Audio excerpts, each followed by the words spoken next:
Jadi kripto itu bergerak sebagai siklus ya. Layaknya semua market, pasti ada siklus yang kita bisa pelajari. Karena banyak orang yang bilang kripto itu korelasinya dikit sama aset kelas lain, tapi di sini gue akan buktikan bahwa itu bukan faktanya. Kenapa? Karena contohnya, kalau misalnya secara ekonomi melemah, orang spending lebih kecil, pasti uang yang digunakan untuk beli aset kelas yang resiko tinggi, apalagi seperti kripto, itu pasti jauh lebih sedikit.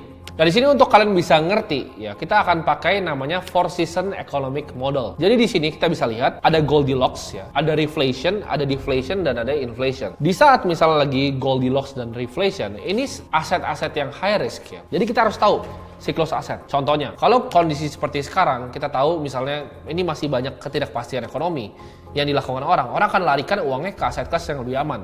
Makanya sekarang aset tuh berputar. Jadi aset tuh selalu di siklusnya. Misalnya sekarang ini lagi di government bonds sama money market. Nextnya bisa ke saham. Nextnya ke crypto. Nextnya misalnya ke komoditas. Itu selalu berputar. Karena awalnya kan misalnya 2021 kemarin. Ukraina dan Rusia. Oh komoditas boom sampai di 2022. Oil, Newcastle, harga batu bara itu skyrocket. Habis itu ditampung sama apa? Sama money market. Money market, bonds, obligasi. Nanti begitu bull run, ntar ditampung sama saham, ditampung sama crypto. Di atas itu ada Goldilocks dan juga reflation. Di mana orang sebutnya itu economic summer. Risky aset itu bagus di saat economic summer, contohnya seperti saham dan kripto. Dan di bawah tuh ada inflation dan deflasi. Di mana risky aset turun. Jadi kita harus tahu kapan uang itu pindah dari aset ke aset sesuai aja siklusnya kayak gue bilang tadi. Selalu ada timingnya antara money market ke saham, antara government bonds ke kripto. Jadi di saat Goldilocks dan reflation ya, di summer itu kita panen. Di saat winter kita justru koleksi. Jadi nanti begitu Goldilocks sama reflation nih 2024 2025 kita panen, tapi justru di 2022,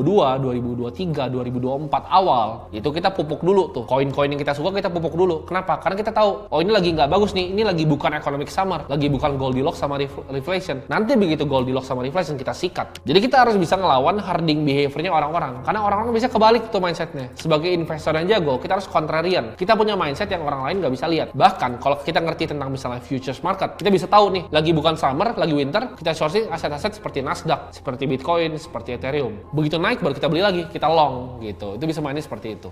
Jadi antara siklusnya kita bisa manfaatin. Karena orang di kripto itu banyak yang nggak mau realize profitnya. Begitu udah tinggi ya, mereka tunggu lagi sampai winter lagi. Kalau kita nggak, karena kita tahu siklusnya. Begitu nanti siklus selesai, kita TP ya, kita tunggu lagi untuk koleksi lagi. Kita tahu Bitcoin itu ada siklusnya, ada halvingnya 2020, 2024, 2016. Kita harus tahu tuh kapan dia halving segala macam. Jadi kita tahu seperti apa siklusnya bergeraknya. Nah jadi ini gue akan bagi keempat ya. Yang pertama adalah spring, summer, fall, winter. Jadi spring itu adalah early recovery. Nah untuk carinya kapan, nanti gue akan ajarin abis ini. Summer itu growth ya. Jadi summer itu kita bisa panen raya itu summer. Kalau kan bull run, kayak Bitcoin 69.000 ya kan, 68.000. Abis itu nextnya ada fall. Ya mulai turun, ya kan, mulai turun 40.000. Terus ada winter recession. Pas winter apa yang terjadi? Oh, Luna collapse, ya kan, Three Arrows collapse, FTX collapse, FTT collapse. Itu pas winter tuh. Nah, winter kalau udah bottom ya, kita akumulasi sampai ke spring lagi, ya early recovery. Jadi ini kayak ibaratnya kayak musim-musim. Kita harus tahu kita lagi di musim yang mana. Kalau sekarang mungkin jelas ya kita lagi di winter. Tapi setelah winter apa? Ada early recovery atau spring. Untuk ngerti market crypto as a whole, kita harus ngerti harga Bitcoin. Kenapa? Karena harga Bitcoin kayak gue bilang tadi itu adalah korelasi. Jadi ini pelajarannya saling nyambung ya. Jadi kalau kita ngerti cara Bitcoin bergerak, kita akan tahu kira-kira kripto bergerak kayak gimana. Karena Bitcoin kan sekarang baru turunnya mungkin 60-70%. Sedangkan kripto altcoin lain itu turun 90%. Jadi kalau Bitcoin turun, semuanya pasti turun. Bitcoin naik, semuanya pasti naik. Oke, jadi kita langsung praktek aja. Karena kan kita kalau mau analisa kripto, kita harus ngerti gimana caranya kita bisa analisa Bitcoin ya. Jadi sini kita langsung akan analisa harga Bitcoin. Nah, di sini ya, mungkin kalian banyak nanya, lu kan investor kok kenapa lu lihat chart? Fungsi chart adalah untuk gue bisa memahami siklusnya. Jadi analisa teknikal yang gue pakai itu sedikit berbeda dengan sebagian besar orang. Tapi di akademi ini yang gue ajarin adalah apa yang gue praktekkan sendiri dan gimana caranya gue bisa ngelihat market kripto. Pertama kita lihat, kita akan buka dari daily candle-nya dulu. Kita perhatiin di sini. Bitcoin itu udah turun terus ya. Dari area bulan Juli ini. Dari Juni ini udah turun. Dari 31.000. Gue tuh biasa melihat opportunity beli itu di saat harga-harga justru cenderung lagi turun. Nah kalau kita lihat nih di time frame daily ya. Gue kan selalu cari namanya confirmation pattern break. Jadi di sini kita lihat nih, begitu dia mulai naik di sini ya. Ini dia akan bikin higher low, higher low, higher low. Sampai ini di break, dia bikin lower low, lower low, lower low. Jadi teknikal gue tuh nggak ribet. Gue cuma lihat patternnya aja. Gue nggak hafalin. Misalnya ini ada engulfing apa, gue nggak pernah hafalin. Tapi gue cuma lihat kalau ada pattern break seperti ini. Itu bisa jadi konfirmasi kalau misalnya gue mau masuk di futures market atau enggak. Nah, tapi fungsi gue lihat ini adalah sekarang kita mau lihat the bigger picture, market cycle. Untuk kita bisa lihat market cycle, ya kita harus pakai time frame berbeda. Kita nggak bisa pakai time frame di daily. Untuk daily ini untuk apa? Untuk cari posisi entry yang bagus dalam waktu mungkin harian, mingguan, sampai bulanan. Untuk kita nge-swing trade. Jadi gue selalu bikin areanya aja gitu. Ini area supportnya di sini gitu kan. Ini resistance yang menurut gue harus di break nih. Ini harus di break untuk jadi nanti support selanjutnya. Tapi untuk kita ngeliat secara lebih makro, gue akan suka masuk ke time frame weekly. Di sini baru kita akan belajar tentang namanya siklus halving ya, dan kapan Bitcoin naiknya. Gua akan pakai dua siklus sebelumnya untuk kita bisa kira-kira prediksi masa depan seperti apa. Nah, kita lihat di tahun 2014 ya. Ini gue tarik nih dari sini. Ini drawdown ke bottomnya itu ada sekitar 86%. Jadi 86% turunnya dari all time high ke low-nya di siklus 2014. Nah, di sini kita bisa lihat nih, berapa hari sih? 1190 hari sampai mulai spring lagi. Jadi gini, kan kita lihat tadi, ada economic cycle-nya kan. Ini winter nih, ya set kan.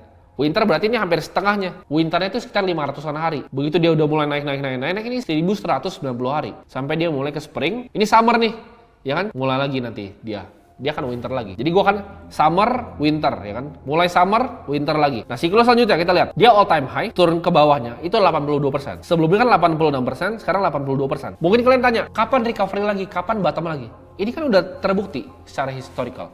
Mark Twain bilang, history itu memang nggak repeat itself, tapi history itu rhyme. Ya, jadi kita bisa belajar dari harga-harga historis sebelumnya. Nah, kita lihat di sini. Ini berapa lama nih ya jaraknya? Kita cari misalnya time range-nya nih.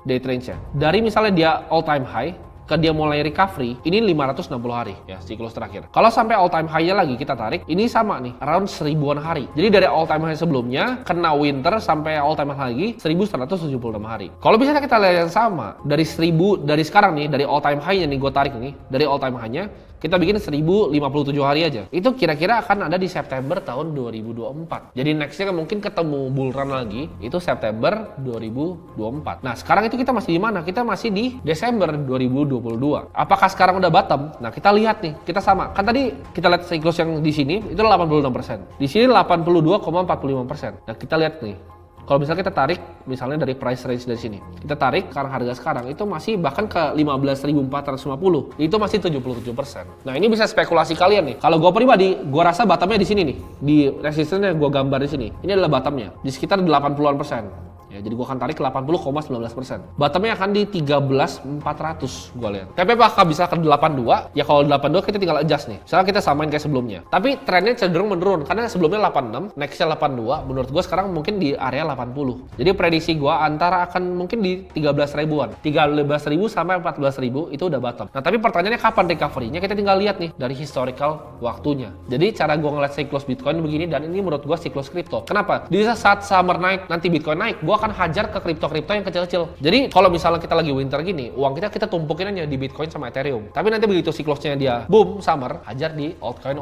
yang baru ya, cari layer 1 yang bagus, layer 2 yang bagus, baru kita hajar nanti. Jadi kira-kira cara gua ngeliat siklusnya sebagai whole, sebagai investor tuh seperti ini. Nah, jadi di sini kalian mulai dapat gambaran tuh cara gua analisa secara teknikal tapi yang praktikal untuk melihat gimana caranya siklus Bitcoin bekerja.